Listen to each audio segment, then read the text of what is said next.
9장 1절에서 3절에 있는 말씀, 그리고 로마서 10장 1절에서 4절에 있는 말씀, 신약 성경 251면입니다. 로마서 9장 1절에서 3절에 있는 말씀 제가 봉독해 올리겠습니다. 내가 그리스도 안에서 참말을 하고 거짓말을 아니하노라. 나에게 큰 근심이 있는 것과 마음에 그치지 않는 고통이 있는 것을 내 양심이 성령 안에서 나와 더불어 증언하노니, 나의 형제 곧 골육의 친척을 위하여 내 자신이 저주를 받아 그리스도에게서 끊어질지라도 원하는 바로라. 10장 1절에서 4절에 있는 말씀입니다. 형제들아, 내 마음이 원하는 바와 하나님께 구하는 바는 이스라엘을 위함이니 곧 그들로 구원을 받게 함이라. 내가 증언하노니 그들이 하나님께 열심히 있으나 올바른 지식을 따르는 것이 아니니라. 하나님의 의를 모르고 자기 의를 세우려고 힘써 하나님의 의에 복종하지 아니하였느니라. 그리스도는 모든 믿는 자에게 의를 이루기 위하여 율법의 마침이 되시니라. 아멘. 이 시간 임성비 목사님 나오셔서 성숙한 신앙 큰 근심이라는 말씀으로 선포하실 때 많은 은혜 받고 돌아가시길 소망합니다.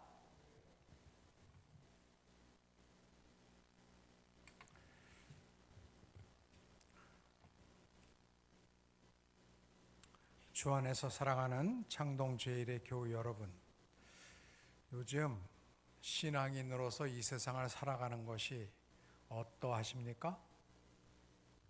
1번 쉽다, 2번 어렵다, 3번 매우 어렵다, 4번 대단히 어렵다. 여러분은 몇 번이십니까? 1번 없어요? 아까 성가대가 노래했잖아요. 세상이 만만치 않아도 찬양과 또 노래가 있대잖아요. 노래가 있고 또 기도가 있고, 그걸로 버텨내기는 하지만 쉽지는 않습니다. 여러분에 비해서 저는 비교적 좀 안전한 동네에서 살고 있습니다. 신학교라는 동네에서 거의 일생을 살았습니다. 그래서 저는 별로 그렇게 세상을 살아보지 못했습니다.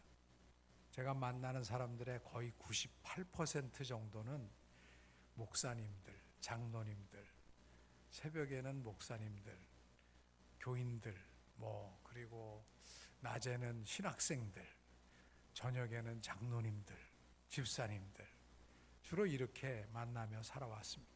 그래서 저는 사실 지금도 세상을 잘 모릅니다. 최근에 학교는 은퇴를 했기 때문에 최근에 조금 삶의 장이 바뀌어서 세상 맛을 보고 있습니다.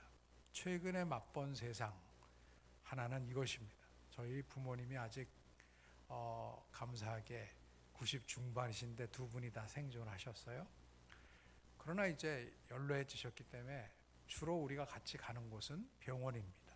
그래서 병원에 갔다가, 제가 병원에 가보니까 재밌더만요. 90대 부모님들을 모시고 온 사람들이 다 60대의 할배들이더라고요. 하여튼 병원에 갔다 그날 이렇게 점심 식사를 못해서 식사를 하라 이렇게 밑에 식당에 내려와서 같이 식사를 부모님이랑 같이 하는데, 제 옆자리에 어떤 남자분 두 분이 앉으셨는데, 보니까 그냥 밥만 드시는 게 아니라 술도 같이 낮은데 들고 계시더라고요. 갑자기 제가 앉자마자 물론 본인들에게는 무슨 맥락이 있었겠죠. 근데 저는 앉자마자 바로 이분이 그러시는 거예요. 제 옆에 앉은 분이. 그래서 나는 기독교가 싫어. 나는 교회 다니는 사람들 싫어. 막 이러는 거예요. 제가 앉자마자. 제가 어떻게 해야 되겠습니까? 그때 그냥 듣고 있었죠. 속으로. 아니 근데 암만 실키로서는 이렇게 대중 앞에서 고백할 것까지 계신가. 좀 약간 야속한 마음도 들지만 그다음에 얘기하는 거 들어보니까 본인이 그렇게 교회 다니면서 뭐 상처받으신 분은 아니에요. 그런데도 어쨌든 그냥 이렇게 TV나 뭐 이런 데서 지금 공중파나 미디어에서 보여지는 기독교의 이미지가 싫다는 거예요. 그걸 뭐라 그러겠어요, 옆에서. 그냥 뭐 그냥 참 이렇구나. 물론 이제 제가 조금은 알죠. 요사이 젊은이들이 무척 어렵습니다. 대학 같은 데서도 이제는 전도를 못해요. 대학에 이렇게 앉아 있는 친구들한테 가서 누가 일반 대학에 가서 전도하려 그러면요, 신고합니다.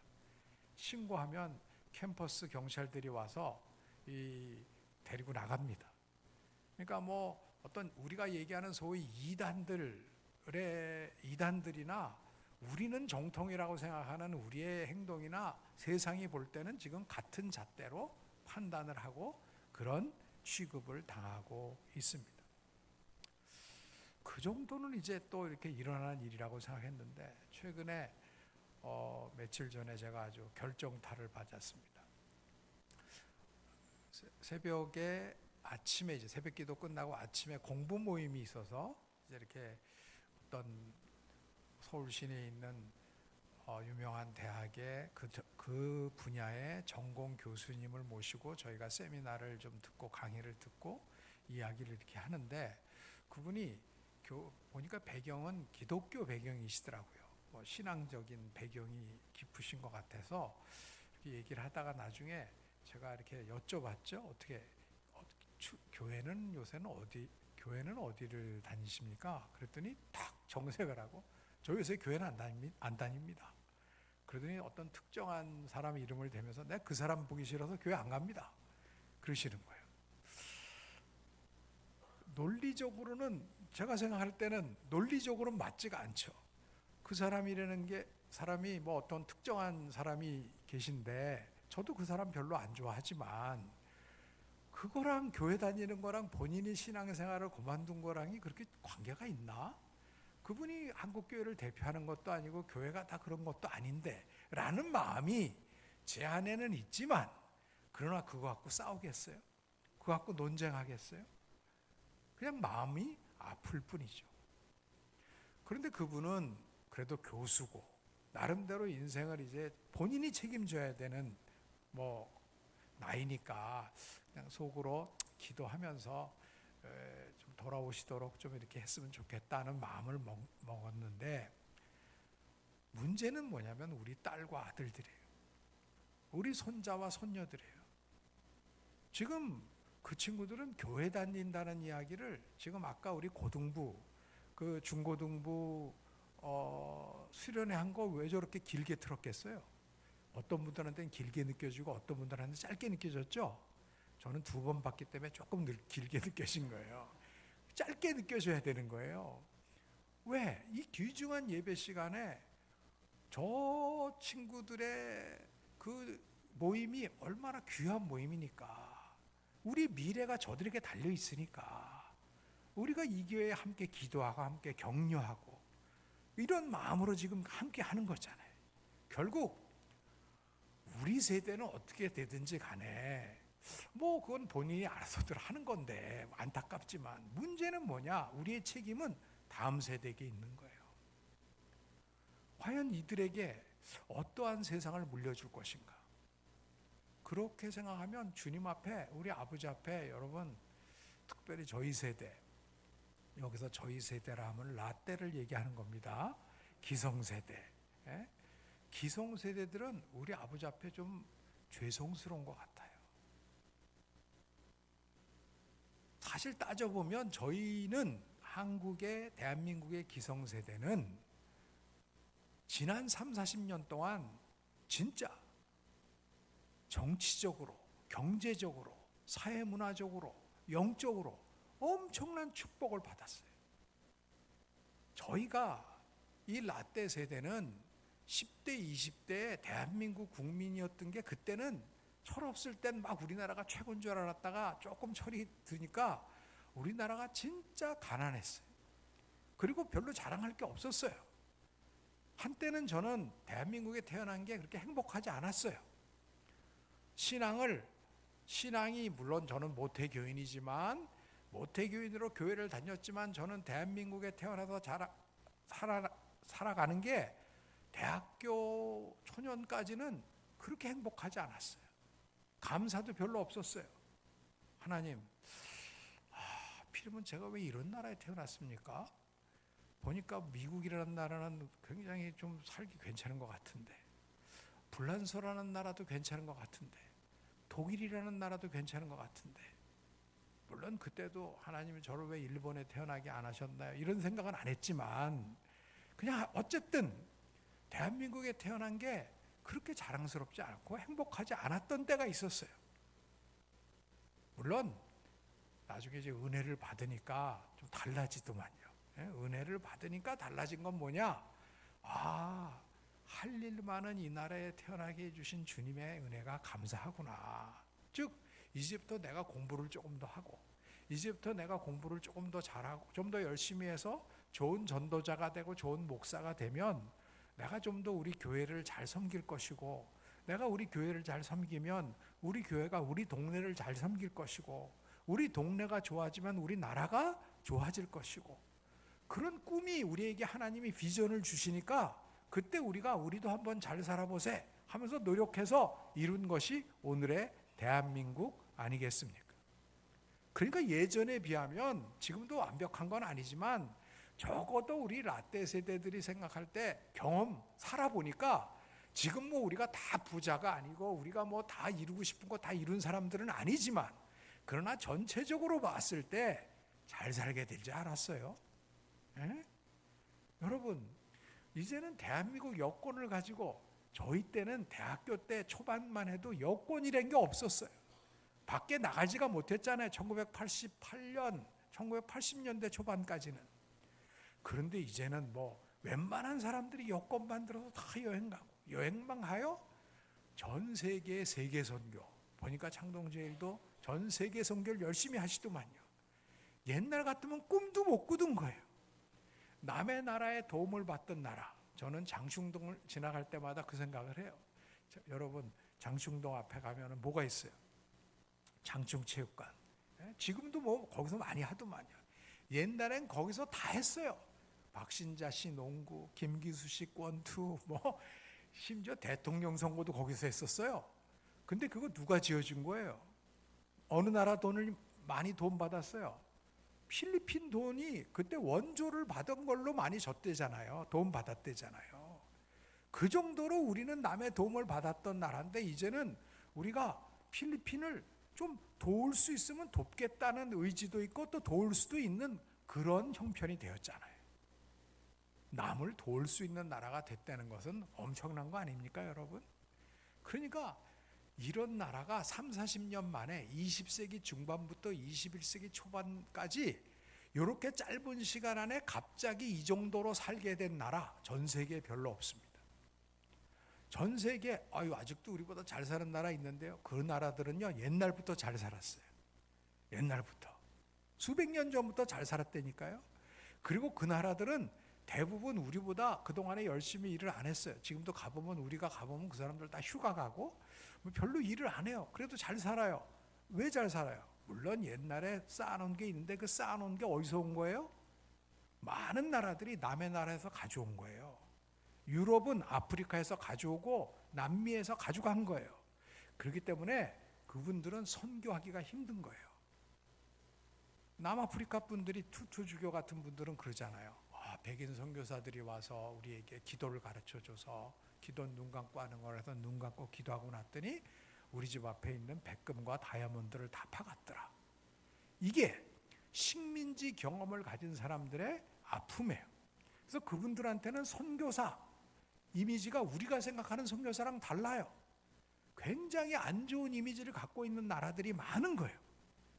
바로 그렇기 때문에 하나님께서 우리나라를 선교의 나라로 세우신 거예요. 왜? 우리는 적어도 우리가 이 정도 경제 발전을 한 게 남의 나라에서 뺏어온 게 아니거든요. 적어도 우리는 정당한 무역을 해서 얻은 축적한 부잖아요. 그러니까 하나님 앞에서 100% 깨끗한 게 어디 있겠어요. 그렇지만 상대적으로 보면 우리는 남의 나라에 가서 식민지에서 그렇게 뺏어와서 얻은 부가 아니니까 그 부를 가지고 정당하게 이 노동을 해서 얻은 부를 가지고 남을 도울 수 있었던 것, 이것도 하나님께서 우리를 쓰시는 중요한 이유 중에 하나라고 생각을 합니다. 얼마나 감사해요. 하나님 진짜 신나게 살았습니다. 감사합니다. 이것이 적어도 기성세대의 고백이라고 믿습니다. 그런데 여러분, 지금 만약에 우리가 하나님 앞에 쓴다면, 하늘나라 간다면 하나님께서 우리에게 이렇게 물으시면 어떡할 거예요? 야, 근데 너희들은 그렇게 신나게 살다 왔는데 네 딸 어디 있어 지금? 너희 아들들 어디 있어? 너희 손주 어디 있어? 너희 나라 괜찮아? 너희 교회 괜찮아? 이렇게 물으실 때 과연 우리가 뭐라고 대답할 수 있을까? 어찌 보면 지금부터 저와 여러분들에게 주어진 삶과 시간은 요 두 번째 답을, 너희 나라 어때? 너희 교회 어때? 너희 아이들 어디 있어? 너희 손주들 어디 있어? 라고 물으시는 주님의 물음에 제대로 답하기 위해서 그 답을 지금보다는 좀 더 잘하라고 우리에게 주신 시간인 줄로 믿습니다. 그런 의미에서 우리는 진짜 새로워져야 돼. 이제 새 출발을 새롭게 해야 됩니다. 한국교회 회개할 게 참 많아요. 반성할 게 많아요. 왜? 바깥에 있는 분들이 우리 때문에 예수님을 제대로 못 믿겠다는 사람들이 늘어난 거 아니에요. 여러분, 나는 안 그런데, 나는 억울한데, 우리 교회는 아닌데, 이렇게 생각할 수 있지만 그거는 진짜 교회론적인 입장에서 보면 우리가 그렇게 얘기할 수가 없어요. 왜냐하면 우리가 남이 아니기 때문에요. 우리 중에 우리 교회는 그리스도의 몸이잖아요. 그리스도의 몸이면 창동제일교회는 그리스도의 몸 중에 어디냐면 한 부분이에요. 또 우리는 각자는 뭐냐? 그 부분의 한 지체들이에요. 우리 지체가 모여서 몸을 이루는 거 아니에요? 그러니까 창동제일교회가 여기 있고 또 다른 교회들이 있는데, 그런데 매우 슬프게도 진짜 그러나 현실로서 분명한 것은 우리 지체 중에는 썩어가는 지체가 있고 병든 지체가 있는 거예요. 거의 암 수준의, 저게 교회야? 저게 목사야? 저게 성도야? 라는 말을 들을 정도의 수준에 있는, 우리가 함부로 탁탁 규정할 수는 없지만 적어도 그런 위험 수준에 있는 지체들이 있는 게 사실 아니에요? 그렇기 때문에 한국교회가 몇 년 전에 2015년도 통계하면 우리가 19.7%래요. 내가 기독교인이라고 얘기하는 사람이 19.7%, 5분의 1이 기독교인인데 지금 대한민국의 현실, 우리의 정치, 경제, 사회, 문화는 어떠한 형편에 놓여 있습니까? 교회는 어떤 형편에 있어요? 이걸 생각할 때, 이거는 뭔가 우리에게 지금 문제가 있다. 이 문제는 뭘까? 여러 가지가 있지만 근본은, 제일 중요한 것은 신앙의 문제입니다. 과연 우리가 신앙인인가? 19.7%가 기독교인이라 그랬는데 진짜 기독교인인가? 교회 다닌다고 하는 사람들이, 목회자들은 설교하고 교인 다니는 사람들이 아직도 수백만이 되는데 진짜 그들은 진짜 신앙인인가? 진짜 그리스도의 지체가 맞나? 라는 이야기를 우리가 다시 점검할 필요가 있습니다. 그런 의미에서 우리에게 가장 중요한 것은 무엇이냐? 내가 과연 어떤 신앙인이냐 하는 것입니다. 내 신앙이 얼마나 순전한 신앙인가 하는 것입니다. 오늘 그 이야기를 짧지만 여러분과 남은 시간 동안 좀 나누려고 해요. 여러분, 신앙은 뭐예요? 신앙인의 특징은 뭡니까? 주일날 교회 오는 것. 이것도요, 엄청나게 다른 거예요. 여러 가지를 할 수 있지만 그래도 주일날 교회로 온다는 것은 여러 가지 선택 중에서 하나를 한 거예요. 우리가 선택을 한 거예요.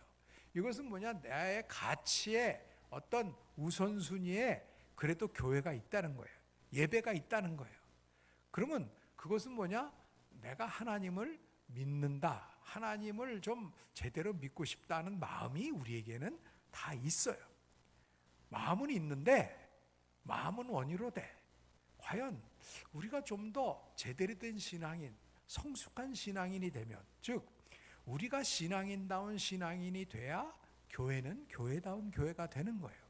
우리가 보통 야, 교회가 왜 저래, 목회자들이 왜 저래, 뭐 누가 왜 저래 라고 얘기하기 쉽지만, 물론 목회자들의 책임이 1차적이에요. 장로님들의 책임 그다음, 하여튼 중직자들이라고 교회에서 중책을 맡은 사람들의 책임이 큰 거예요. 그중에 제일은 목회자 책임이 있는 거예요. 그렇지만 여러분, 그게 다는 아니에요. 그건 필요 조건이지 충분 조건은 아니라고요. 예? 아무리 목사가 잘하고 장로가 잘하고 뭐 누가 잘하신다고 해도 그걸로 온전한 교회가 되는 게 아니에요. 건강한 교회, 교회다운 교회는 누가 신앙인 한 사람 한 사람, 우리 한 사람 한 사람이 신앙인다운 신앙인이 될 때, 그때 교회는 그만큼 교회다운 교회로 제대로 세워주는 줄 믿습니다. 결국 남 얘기할 게 아니라 난 거예요. 나의 신앙, 제대로 된 신앙이라는 건 그럼 뭐냐? 오늘 본문 말씀해 보니까 제대로 된 신앙인은 이 사도 바울과 같은 사람이라는 거예요. 근데 여러분, 사도 바울이 이 특징을 보니까, 오늘 말씀해 보니까 사도 바울에게 이런 현상이 나타나요. 근심이 있다는 거예요. 근심. 근데 여러분, 우리가 일반적으로 신앙인이면, 신앙인은 근심이 있어요, 없어요? 신앙인은 이렇게 답하면 좀, 이렇게 여쭈면 좀 애매하죠. 이렇게 여쭈면, 신앙인은 근심이 있어야 돼요, 없어야 돼요? 원칙적으로 없어야 돼요. 근데 여러분은 근심이 있어요, 없어요? 있어요? 그럼 여러분은 신앙이네요, 아니에요? 이렇게 되면 이제 헷갈리는 거예요. 자, 근데 보니까 내가 그리스도 안에서 참말을 하고 거짓말을 아니하노라. 사도 바울의 얘기예요, 지금. 사도 바울, 그가 뭐라 그러냐면 나에게 큰 근심이 있는 것과, 사도 바울에게 큰 근심이 있다는 거예요. 그리고 마음에 그치지 않는 고통이 있다. 이거를 내 양심이 성령 안에서 나와 더불어 증언한다는 거예요. 나에게 그치지 않는 고통이 있고 큰 근심이 있다는 거예요, 여러분. 근데 이 사도 바울이 지금, 사도 바울도 신앙의 단계가 이제 여정이 복잡하잖아요. 아주 드라마틱하잖아요. 막 스데반한테 돌 던졌던 사람이잖아요. 그러면 요 얘기가 지금 그때 얘기냐? 그게 아니에요. 오늘 본문 말씀 바로 전에 8장 말씀을 보면 8장 38절로 39절에 보면 뭐라고 됐어요? 내가 확신하노니 사망이나 생명이나 천사들이나 권세자들이나 현재일이나 장래일이나 능력이나 높음이나 깊음이나 다른 어떤 피조물이라도 우리를 우리 주 그리스도 안에서 있는 하나님의 사랑에서 끊을 수 없으리라. 여러분, 이런 신앙 고백보다 더 센 거 보셨어요? 확실한 거? 죽음도 생명도 어떤 권세도 어떤 물질도 나를 그리스도 예수 안에서 나타나는 하나님의 사랑에서는 끊을 수 없다. 나에게는 하나님의 사랑, 그게 최고야 라고 하는 신앙 고백이에요. 엄청난 신앙 고백이잖아요. 이거를 영화로 만든다면 여기가 클라이맥스 아니에요? 아주 절정. 누구도 나를 하나님의 사랑에서, 그리스도 예수 안에서 나타나는 하나님의 사랑에서 끊을 수 없다 라고 딱 하면 클라이맥스가 돼야 될 것 같고, 그게 마지막이 돼야 될 것 같은데, 신앙은 그게 아니라는 거예요. 그래서 성경은 보니까 이게 로마서 8장인데 로마서가 몇 장까지 쓰여져 있어요? 16장 아니에요. 딱 절반인 거예요. 절반. 이제 시작이라는 거예요. 그러고 보니까 예수님이 이 땅에 오셨어도 삼위일체 세례 사건으로 그가 성자 하나님이심을 입증한 다음에, 성부 하나님께서 그가 세례를 받고 올라오실 때 성부 하나님께서 말씀하시잖아요. 이는 내 사랑하는 아들이요 기뻐하는 자라, 성령 하나님께서 비둘기같이 그의 위에 임하시잖아요. 이런 삼위일체적 엄청난 사건이 일어난 그때에 예수님은 뭐하러 가셨어요? 그 다음에 성령에게 이끌려 마귀에게 시험을 받으러 가셨단 말이에요. 여러분, 신앙생활은 만만치 않아요. 교회에서 주일 은혜 세게 받았다, 그렇다고 끝나는 게 아니에요. 월요일 날 딱 가보면 만만치 않은 삶이 전개되는 거예요. 예? 그러니까 우리가 그때마다 얼굴이 달라지는 거예요. 여러분 어때요? 지금 제 얼굴 상태는 어떻습니까? 이 얼굴은요, 제가 가진 얼굴 가운데 가장 괜찮은 얼굴 중에 하나예요. 예? 여러분 한번 옆에 계신 분들 얼굴 보셔요. 한번 보세요. 예? 한번 옆에 보세요. 서로 어떠세요? 상태가 괜찮은 거예요. 이게 우리가 가진 얼굴 중에 가장 괜찮은 얼굴 중에 하나예요. 제가 이 얼굴을 학교에서 행정할 때 그대로 유지할 수 있을까요? 학생들 가르칠 때 그대로 유지할 수 있을까요? 가정에서 아내랑 뭐 가정 일을 할 때도 요 얼굴을 요렇게 유지할 수 있을까요? 쉽지 않다고요. 신앙은 뭐냐? 바로 여기서부터 출발하는 거예요. 이제 그렇게 안 되는 것들을 어떻게 하면은 고르게 할 수 있나? 내가 일관된, 그래서 예수 그리스도를 닮아가는 모습으로 내가 어떻게 변화할 수 있을까? 매일매일 변해가는 거죠. 매일매일 조금씩 변해가는 거죠. 그게 어느 정도로 힘들고 또 어느 정도로 드라마틱하냐면 사도 바울은 내가 날마다 죽는다 그랬잖아요. 날마다 죽는다. 그러니까 신앙인은 기본적으로 겸손할 수밖에 없는 거예요. 내가 이만하면 됐지는 신앙에는 없는 거예요. 그냥 새롭게 출발하는 거예요. 그러니까 보니까 이 신앙을 가지면 가질수록 우리에게는 달라지는 거예요. 뭐가 달라져요? 그 중에 달라지는 게 뭐냐면 근심이 있어져요, 없어져요? 근심이요, 더 큰 근심이 생기는 거예요. 더 큰 근심이. 그래서 예수 믿는 분들 가만히 보면 교회 다니면서 얼굴이 행복하지 않은 분들 많아요. 처음에 교회 다닐 때는 막 성령 충만해갖고 막 은사 체험하고 막 기쁘다가 그 다음에 딱 그 기간이 지나면 그때부터 교회 다니면서 계속해서 근심이 쌓여요. 더. 왜? 세상에서 하던 근심이 그냥 있거든요. 에? 육신의 정욕, 안목의 정욕, 이생의 자랑.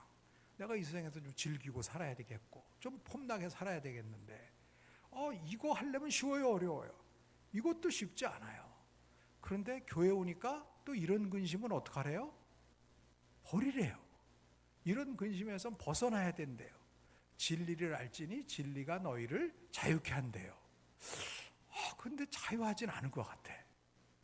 그리고 근심, 그런 세상 근심하지 말라니까 어떻게 돼요? 근심하고 있는 나. 근데 그런 근심을 하지 말라고를 알고 있는 나. 그러니까 세상에 있을 때보다 근심이 몇 배 늘어요? 적어도 2배는 느는 거예요. 세상 근심은 그냥 있고, 그 다음에 이런 근심 하면 안 되는데 하는 또 그런 근심. 오늘 또 하나 늘 수가 있어요. 더 큰 근심 해야 된다는데. 그러니까 잘못하면 교회 다니는 게, 신앙생활하는 게 짐이 될 수 있는 거예요. 율법이 되면 그런 거예요. 뭘 해야 되는데 내가 잘 안 되는데 어떡할 거예요? 그러니까 성경에 보면 고린도서 7장 10절에 보니까 세상이 우리에게는 근심이 2종류가 있다는 거예요. 사도 바울이 또 일러주시는 거예요. 우리에게 근심이 2개가 있는데 하나는 뭐냐? 세상 근심이라는 거예요. 육신의 정욕, 안목의 정욕, 이생의 자랑을 추구하느라고 오는 근심. 어쩔 수 없어. 이 세상에 살아가다 보면 그런 근심을 해요. 내가 어떻게 뭘 먹고 살까? 내가 어떻게 하면 좀 더 잘 살 수 있을까? 우리 애들 어떻게 하면 잘 키울까? 안 할 수가 없는 게 생각을. 그런 생각이 나를 확 사로잡는 그런 근심. 내가 좀 더 잘 먹고 잘 살고 더 어떻게 좀 남들에게 보이는 삶을 살아야 되겠다라고 생각하는 육신의 정욕, 안목의 정욕, 이생의 자랑. 그걸로 막 할 때 그런 근심 안에서 살게 되면 세상 안에서는 뭐 인생이 그런 거지 하지만 결국이 뭐라고요? 죽음이라는 거예요. 사망이라는 거예요. 그런 근심을 하다가 인생이 끝나면 그걸로 끝이라는 거예요. 이게 뭐냐? 복음 바깥의 삶에 복음을 맛보지 않으면 세상이 그런 줄 알고 사는 거예요. 근데 예수 그리스도를 만난 이후에, 복음을 만난 이후에는 뭐냐? 아, 이게 다가 아니구나. 그 전까지는 이게 다인 줄 알았는데 이게 다가 아니고 다른 세계가 있구나. 더 큰 세계가. 손해보는 것 같으나 더 얻는 게 많아지는 유익. 남한테 도움 받는 게 좋은 것 같았는데 남을 도우니까 더 마음이 좋아지는 유익. 뭔가 다른 세계가 보이기 시작하는 거예요. 이게 뭐냐? 진리의 세계예요. 예수 그리스도를 통해서 우리에게 보여주신 하나님의 세계예요. 하나님의 나라예요. 이걸 맛보면 어떻게 돼요? 진리를 알면, 진리를 알지니 진리가 우리를 자유케 한다는 거예요. 너희를 자유케 하리라. 어디서부터? 옛날 근심으로부터. 옛날에는 이게 다인 줄 알고 요거 좀 손해보면 내가 그냥 인생이 끝나는 것 같았는데 달라지는 거예요. 이건 뭐냐면 이런 거를 어려운 신학적 용어로는 종말론적인 삶이라 그러는데요. 쉽게 얘기하면 이거예요. 여러분 그 TV 드라마 중에 그 뭐죠? 부잣집 막내 아들 그거 보셨어요?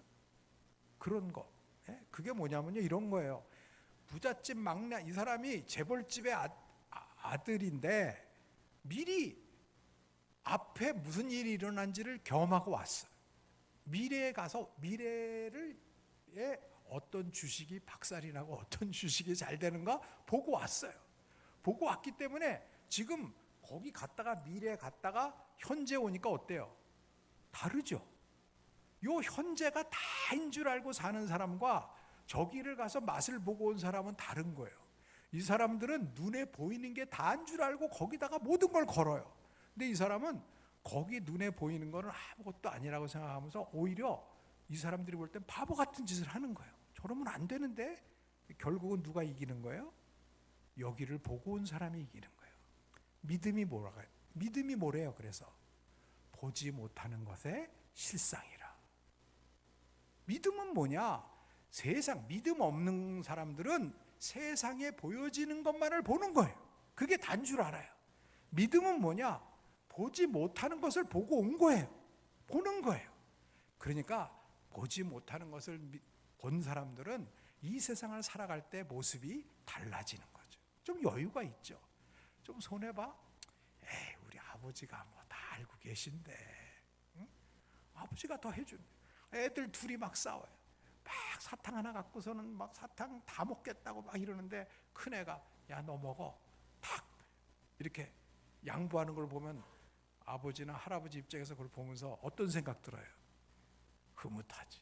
야, 내가 애 잘 키웠구나. 여러분 나중에 2개 줘야 되겠다. 이런 생각 나지 않겠어요? 여러분, 우리 아버지 앞에 그런 삶을 살아가는 저와 여러분들이 되길 원합니다.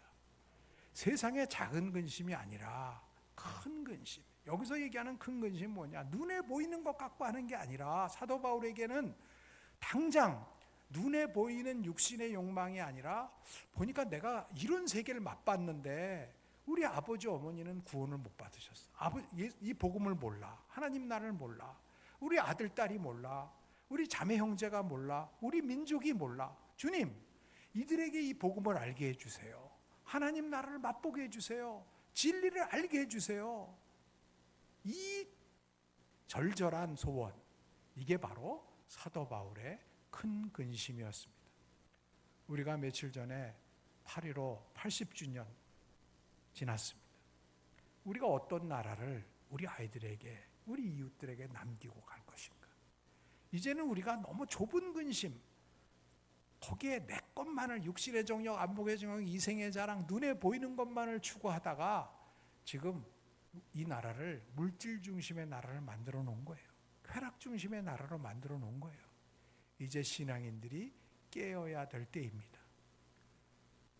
그런데 깨는데 중요한 게 10장 말씀에 보니까 더 중요한 게 뭐냐면 깨긴 깨는데 신앙이 성숙한 사람들은 자기 열심만으로 살라 그래서는 안 된다는 거예요. 이 이스라엘 사람들이 구원을 못 받은 이유가 뭐냐면 하나님을 몰라서가 아니라 하나님이 계신 걸 알면서도 그 구원을 자기의 열심으로 자기 생각대로 하려고 그런 거예요. 자칫 잘못하면 우리가 신앙생활할 때 특별히 교회 생활 오래 한 사람, 저와 여러분 같은 사람들이 범할 수 있는 우가 뭐냐면 자기 열심대로 하는 거예요. 지금 한국의 교회가 어려움을 겪는 것 중에 하나는 교회 처음 나온 사람들 때문에 그런 게 아니에요. 나름대로 열심히 믿는 사람들이 자기의 방법대로, 자기 의대로 하나님을 믿는다고 하는 거예요. 그래서 사람들에게 상처를 주는 거 아니겠어요? 사도 바울을 통해서 주께서 말씀하십니다. 자기 의가 아니라 예수 그리스도, 하나님의 의를 추구해야 되고, 하나님의 의는 뭐냐? 그리스도의 십자가다. 나의 의로움으로 구원을 얻는 게 아니라 예수 그리스도의 십자가, 나의 부족함을 인정하면서 우리를 온전케 구원하실 이는 예수 그리스도의 십자가뿐만을 알고 누구든지 저를 믿으면 멸망치 않고 영생을 얻게 하려 하심이라. 이 복음을 받아들이고 그렇게 겸손하고 뜨겁게 살아가는 것, 이것이 바로 그리스도의 의를 따르는 사람들의 지식이요 또한 복음의 길이라고 믿습니다. 주 안에서 사랑하는 창동 제1의 교우 여러분, 하나님께서 우리에게 지금까지 진짜 많은 은혜를 주셨습니다. 이제는 그 은혜를 다음 세대를 위해서, 특별히 우리 조국 대한민국 더욱더 하나님께서 사랑하시는 나라 되게 하기 위해서 조금 더 양보하고, 그리스도인들이 조금 더 겸손하고 예수님 닮아가는, 신앙이 성숙하다는 건 딴 거 아니에요. 자기 목소리 큰 게 아니에요. 예수님 닮아가는 거예요. 예수님 닮아가는 저와 여러분, 그래서 신앙인다운 신앙인 되어 교회다운 교회를 더욱더 세워가서 우리 딸과 아들, 손녀, 손자들이 우리를 보고 나도 할아버지 같이 되고 싶어, 할머니 같이 되고 싶어, 아빠 엄마가 같이 교회 다니고 싶어 라는 말을 그들이 고백할 수 있게, 그런 나라, 그런 교회, 그런 가정 만들어가는 저와 여러분 되기를 간절히 원합니다. 하나님 감사합니다. 주께서 부족한 저희들 부족자 아니하시고 불러주셔서 이렇게 좋은 교회에서 교회다운 교회에 이르기 위한 신앙인다운 신앙인으로의 길을 걷게 하시니 성숙한 신앙으로 이제 더 큰 근심으로 나아가는 저희들 되게 하여 주시옵소서. 모든 말씀 우리 주 예수 그리스도 이름으로 기도드립니다. 아멘.